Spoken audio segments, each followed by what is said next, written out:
Alright, so here's a quick video on how to fix the Frida bath for those of you that recently purchased it. Mine leaked directly from the factory, and the problem is these two seals here at the bottom. This is probably some type of injection molded tub, and right at the mold line you have the top and bottom joining, and that's where your seal is, which has not been post-processed very well. So what I did, pulled the whole seal, and then these two holes had a bunch of little pieces of plastic. I used my fingernail to smooth those over and take out as many of the little burrs as I could on both of these holes.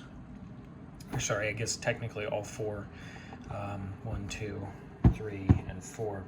After that, I used a little bit of Vaseline and put a little bit of Vaseline around both of those seals, and that solved the problem for me.